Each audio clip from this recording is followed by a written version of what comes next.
When you've been hurt by a narcissist, one of the most painful parts isn't just what happened behind closed doors. It's what happened in public. It's the way they were admired while you were doubted. It's the way they smiled while you were unraveling. And so many people come to me with the same quiet question, will anyone ever see who they really are? And here's the hard truth, but also the hopeful one. Exposure doesn't happen the way you imagine it, and it rarely happens on your timeline. It happens slowly, quietly, almost invisibly at first. But when it happens, it's permanent. Narcissists survive on image. They don't just want to be liked, they need to be believed. Believed as kind, generous, selfless, misunderstood, charming. That image is not a bonus, it's oxygen. And because it's so carefully constructed, it's also incredibly fragile. What you witnessed in private, the entitlement, the gaslighting, the cruelty, the emotional neglect, can't stay hidden forever. No human being can perform a role non-stop without slipping, and over time those slips add up. What often frustrates survivors is that the narcissist doesn't get caught in a dramatic moment. There's no big announcement, no public confession. Instead, people around them begin to feel uneasy. Conversations don't line up, stories change, patterns repeat. Someone else feels dismissed, someone else feels confused, someone else feels small after an interaction. And slowly, the narrative shifts from they're amazing to something about them feels off. That's how the mask comes off. Not ripped away, but loosened until it falls on its own. And here's something important. The reason it takes time is because truth has weight.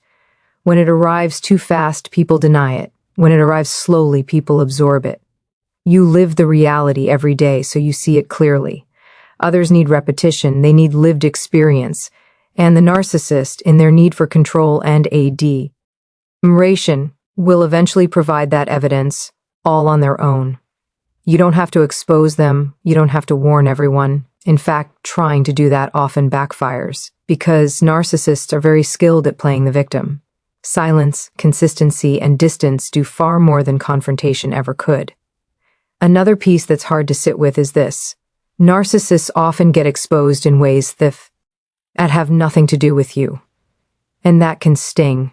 You might think, after everything they did to me, why isn't that the reason people see them? But exposure isn't about validating your pain. It's about revealing their pattern. And patterns don't belong to one relationship.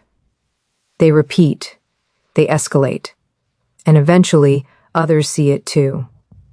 What's powerful here is that while the narcissist is busy managing appearances, you're no longer required to perform. You don't have to convince anyone. You don't have to defend your truth. You're allowed to step back and let time do what it does best, clarify. And often the people who once doubted you come back later with a quiet realization. Not always an apology, not always acknowledgement, but awareness. And that awareness is the real shift. There's something deeply unsettling for narcissists about this process. They can feel the mask slipping, but they don't know how to stop it. They may try harder, more charm, more storytelling, more image management, but that desperation actually accelerates the exposure. Because authenticity doesn't need effort, performance does.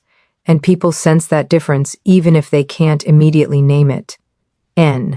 I want to be very clear about something. This is not about hoping for their downfall. It's about understanding that truth doesn't need your help to surface.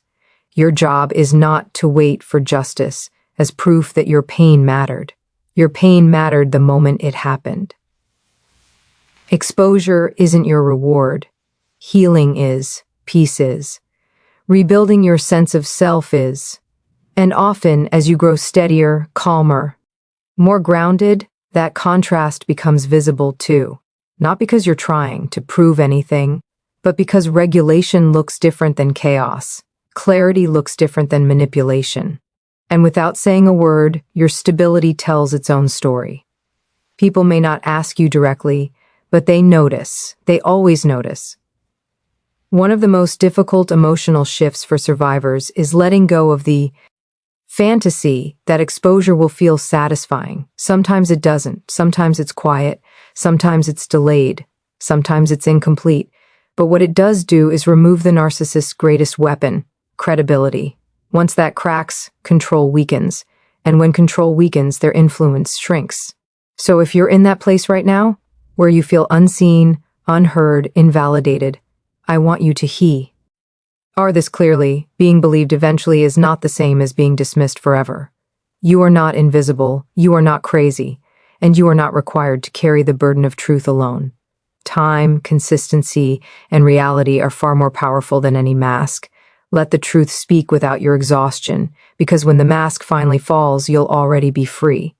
Another truth that's difficult to accept, but deeply important to understand, is that when justice unfolds, it doesn't arrive by changing the narcissist's personality. Their ego doesn't suddenly soften. They don't wake up one day with insight, empathy, or accountability. That rarely happens. What does happen is something far more unsettling for them. The supply begins to disappear. Narcissists don't run on love or connection, the WA. Healthy people do. They run on attention, admiration, validation, control. That's their fuel. And for a long time, it feels like they have an endless source of it. New people, old admirers, sympathetic listeners, social media, status, success. Something is always feeding them. And from the outside, it can look like they're thriving. That's often what hurts survivors the most. You're doing the hard work of healing while they seem untouched, unaffected, even rewarded. But here's the part most people don't see. Supply is never stable. It's transactional. It has an expiration date. People eventually get tired of being drained. They grow weary of the self-centeredness, the subtle cruelty, the lack of reciprocity. Even the most empathic people reach a limit. And when those limits are reached, they don't always announce it, they just pull back. They disengage, they stop offering the energy the narcissist expects, and that's when things start to shift. The narcissist may still look confident, still sound grandiose, still tell the same stories, but behind that there's agitation, restlessness, a sense that something isn't landing the way it used to. Compliments don't feel as nourishing. Control doesn't come as easily. Reactions are muted, and because they lack insight, they don't interpret this as a cue for self-reflection. They interpret it as a problem outside themselves. People are ungrateful. People are stupid. People have changed. What's actually changing is access. And one of the most painful realizations for survivors is that the narcissist can lose supply without ever admitting loss. They may move on quickly. They may replace people rapidly. They may appear busy, surrounded, successful, but quantity never replaces quality. And supply that has to be chased is not the same as supply that was once freely given. The constant search becomes exhausting. The hunger never fully settles. This is why it's so important to stop measuring justice by visible suffering. Narcissists don't experience pain the way you do. They don't process loss with reflection or grief. They experience it as irritation, boredom, emptiness, and rage. And that internal state doesn't show up as collapse. It shows up as escalation, more entitlement, more blaming, more attempts to provoke reactions, because reactions are still a form of supply. This is also why going no contact or emotional disengaging is so powerful, not as punishment, but as protection. When you stop reacting, stop explaining, stop defending, stop hoping they'll understand, you're not just choosing peace, you're removing fuel. And a narcissist without fuel becomes increasingly dysregulated. They may reach out, they may triangulate, they may attempt to rewrite history, they may suddenly remember your value. None of that is growth, it's hunger. What's important to recognize here is that the loss of supply doesn't turn them into better people, but it does limit their reach.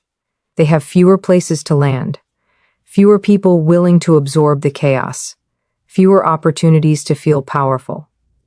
And over time, that constriction matters. Not because it fixes them, but because it frees others. There's also something to lie affirming about this process, even if it doesn't feel satisfying in the moment. It tells you that what you offered, your empathy, your attention, your care, was never insignificant. It mattered enough that its absence is felt. And while they may never say, "I miss what you gave me," Their behavior often says exactly that. But here's the crucial shift. Your healing cannot be contingent on their hunger. If you're still watching, still waiting, still scanning for signs that they're finally empty, you're still tethered. And the real work, the work that restores your nervous system, your clarity, your sense of self, happens when their internal state stops being relevant to you. Because the greatest consequence for a narcissist is not loneliness, it's irrelevance. When you stop being available as a source of validation or reaction, when you stop shaping your life around their shadow, something profound happens.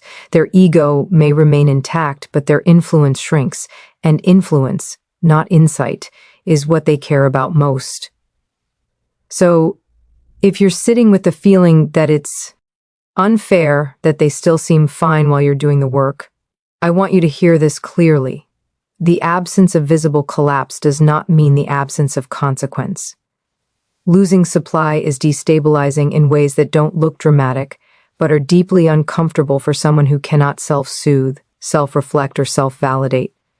You don't need to witness it. You don't need updates. You don't need confirmation. The shift happens whether you're watching or not. And the moment you stop being fuel, you stop being vulnerable, because a fire without oxygen eventually burns itself out.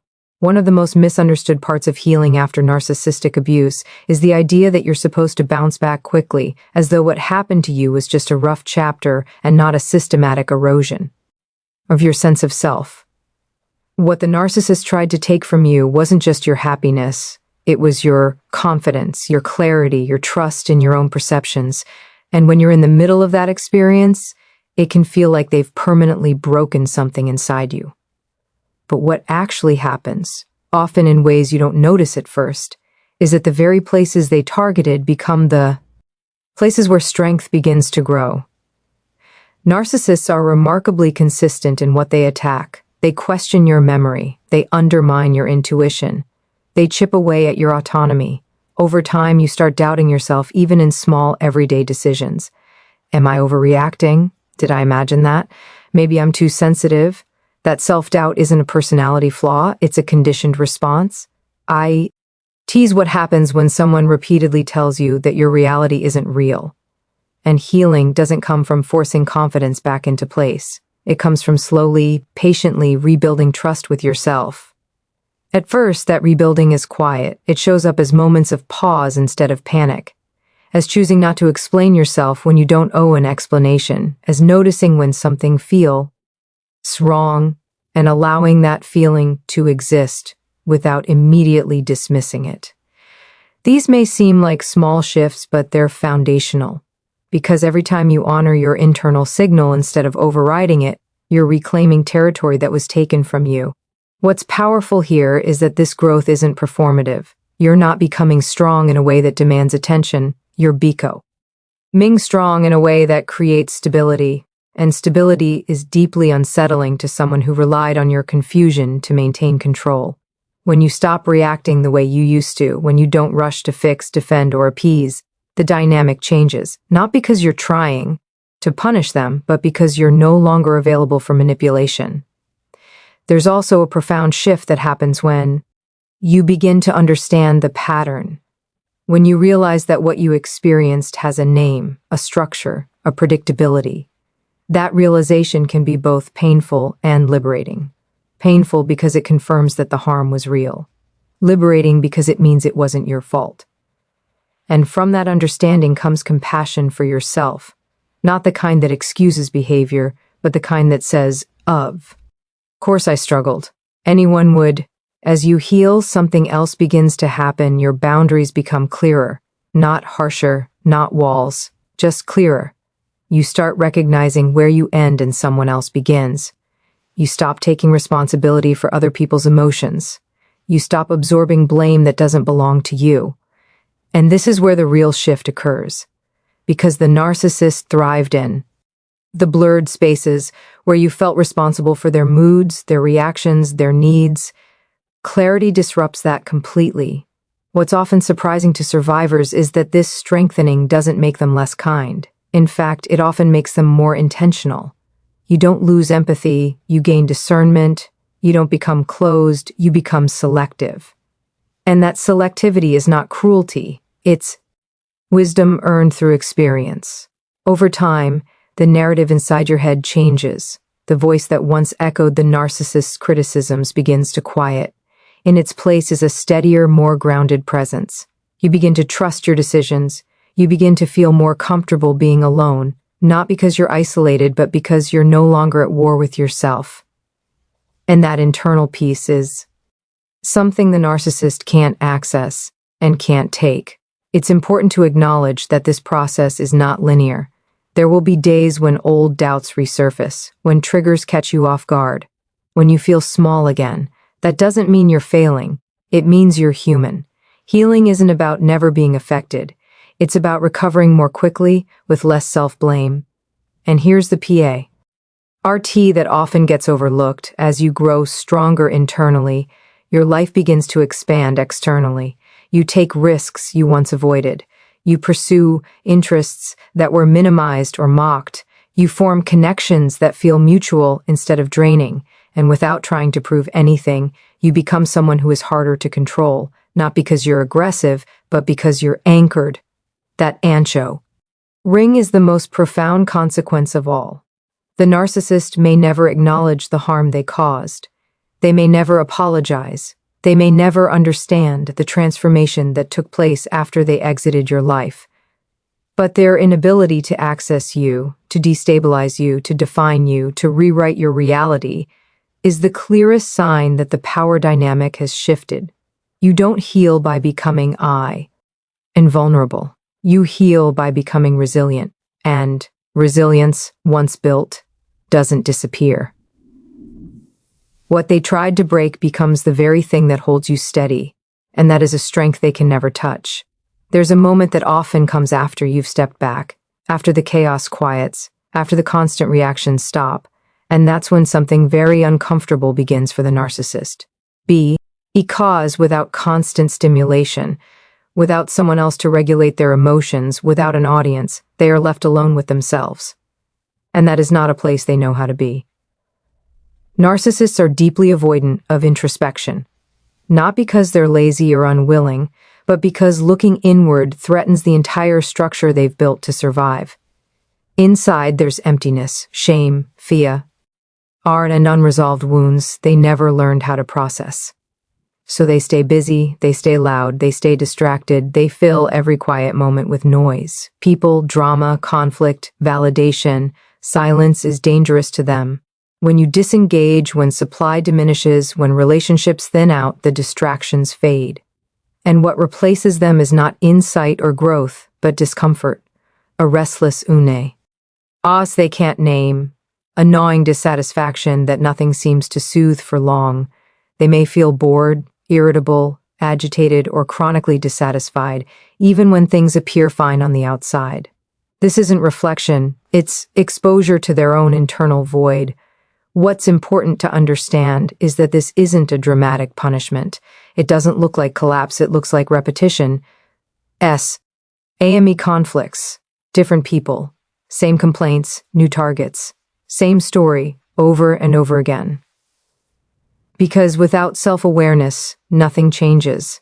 And being stuck in that loop, without learning, without growth, is profoundly limiting. Survivors often struggle with this idea because it doesn't feel like justice. You might think they should feel remorse. They should understand what they did, but remorse requires empathy. Insight requires accountability. And those are the very capacities narcissism blocks. So instead of emotional reckoning, what they experience is stagnation. They remain emotionally frozen at the same level while you continue to evolve. There's a quiet cruelty in that, not inflicted by anyone else but by the disorder itself. They can acquire things, status, attention even, admiration, but they can't access fulfillment. They can't sit peacefully with themselves. They can't feel securely connected. They can't rest in authenticity. Everything is performative, fragile, and conditional. And when the world slows down, when admiration fades, when people disengage, when novelty wears off, there's nowhere to hide. That's when irritability spikes. That's when bitterness shows. That's when the mask slips, not because someone exposed them, but because there's no energy left to hold it in place. This is also why narcissists often provoke chaos. Conflict creates stimulation, anger creates connection. Even negative attention breaks the silence. So they may poke, prod, triangulate, rewrite history, anything to pull someone back into the emotional arena.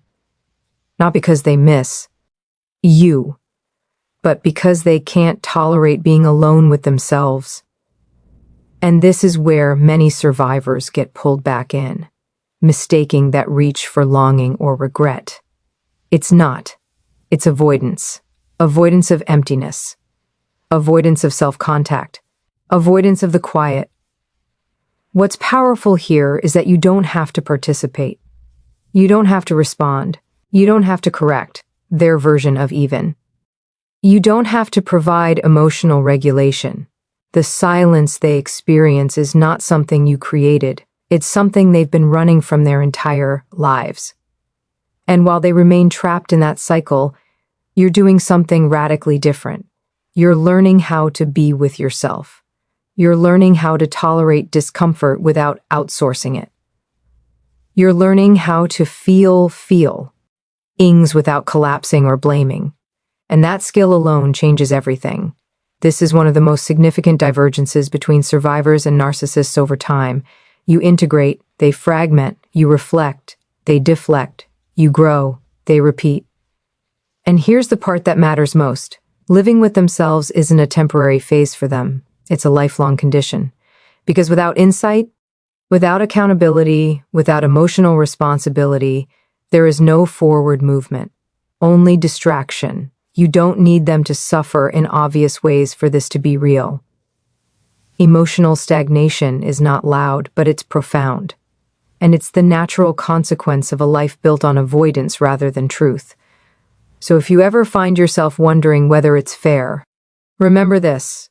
While you're expanding your capacity for peace, connection, and authenticity, they are confined to the same inner room they've always avoided. And the greatest difference between you and them is this. You learned how to sit with yourself, and they never did. One of the most profound shifts that happens in this entire process is the moment when access is no longer available. Not because you declared war. Not because you demanded justice, but because distance, emotional, psychological, and sometimes physical, became necessary for your survival. And once that distance is in place, something very important changes. The narcissist no longer gets to reach you. For a narcissist, access is everything. Access to your emotions, access to your attention, access to your reactions. It's how control is maintained. It's how relevance is preserved. And when that access is blocked, it can feel intolerable to them. They may not even be fully conscious of what they've lost, but they feel it. There's a sudden lack of leverage. The usual buttons don't work. The familiar hooks don't land. What's important to understand is that this blocking doesn't happen all at once. It unfolds through boundaries, through clarity, through fatigue with chaos. At first, you might still respond out of habit. You might still explain yourself. You might still hope for understanding. But over time, something shifts. You stop giving them the kind of access that costs you your peace. And without that access, the dynamic collapses. Narcissists are remarkably persistent when they sense a door closing. Why may attempt re-entry through nostalgia, guilt, charm, or crisis. They may suddenly remember shared memories. They may rewrite history to minimize the harm. They may claim insight, growth, or vulnerability. These attempts can feel confusing, especially if you're wired for empathy. But they are not about repair. They're about regaining access. And this is where many survivors falter. Not because hair weak, but because they're kind. They mistake the reach for remorse. They interpret contact as connection. But true accountability doesn't demand immediate access. It respects distance. It honors boundaries. Anything that pressures you to re-engage before you're ready is not healing, it's intrusion. What's remarkable is that once access is truly blocked, the narcissist's influence begins to fade. Not instantly, but steadily. They may talk about you. They may think about you. They may even feel a sense of loss. but they can no longer shape your emotional landscape. They can no longer destabilize you with a message, a look, or a memory. And that shift is everything. This is also where a lot of fear comes up for survivors. Fear of being cruel, fear of being misunderstood, fear of retaliation, fear of being seen as the problem. But boundaries are not punishments. They are not attacks. They are acknowledgments of reality. They say, this dynamic is harmful to me, and I am choosing not to participate. And choosing not to participate is a radical act of self-respect. What often surprises people is how much grief comes with this phase. Even when the relationship was abusive, blocking access can feel like a loss. You're not just letting go of the person, you're letting go of the hope that they would one day become who you needed them to be. And that grief deserves compassion. It doesn't mean you're doing the wrong thing, it means you're human.